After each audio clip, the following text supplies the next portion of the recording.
अनुपमा के मान सम्मान पर सवाल उठता देख राही ने अपनी चुप्पी तोड़ी और घरवालों के सामने अपना वॉइस रिकॉर्ड सुनाया।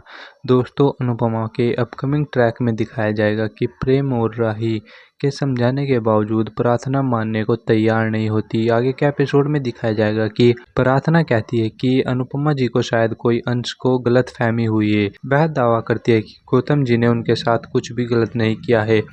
आने वाले एपिसोड में यह भी दिखाया जाएगा कि गौतम मुस्कुराता हुआ नजर आता है और राही उसकी मुस्कान के साफ साफ देख लेती है, लेकिन पराग कोठरी में अपनी बात पर अड़ी रहते हैं और कहती है कि अगर अनुपमा के सामने माफ़ी मांगेगी तो उनके दामाद के सामने घुटने टेकेगी तभी शादी होगी, वरना। इसके बीच में अनुपमा को यह चिंता सताने लगती है कि उसकी बेटी की शादी टूट सकती है। वह कहती है अगर प्रार्थना चुप रहना ठीक समझ रही है तो ठीक है, लेकिन अपनी बेटी की खुशी के लिए उसे झुकना भी पड़े तो वह झुकने को तैयार है। वह माफ़ी मांगने का फैसला कर लेती है और राही और प्रेम अनुपमा को रोकने की कोशिश करते हैं और कहते हैं कि इस तरह शादी नहीं हो सकती, लेकिन अनुपमा कहती है कि जब बात बेटी पर आती है तो माँ बाप को झुकना ही पड़ता है।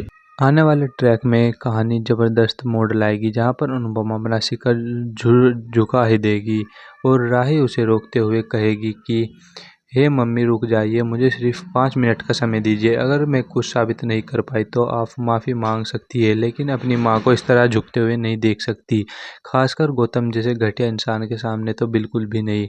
इसके बाद राही दौड़कर अपने कमरे में जाती है और उसे यहाँ पर याद आता है कि उसने पहले ही वॉइस रिकॉर्डर ऑन कर रखा था। वह अपनी शादी की यादों को सजाने की घर वालों के लिए प्यारे प्यारे संदेश रिकॉर्ड कर रही थी, लेकिन जो है अब इतनी दौरान गौतम और प्रार्थना की बातचीत भी रिकॉर्ड हो गई है। फिर राही दौड़कर वापस आती है और कहती है थैंक यू कान्हा जी, मैंने इस रिकॉर्डर को ऑन कर रखा था।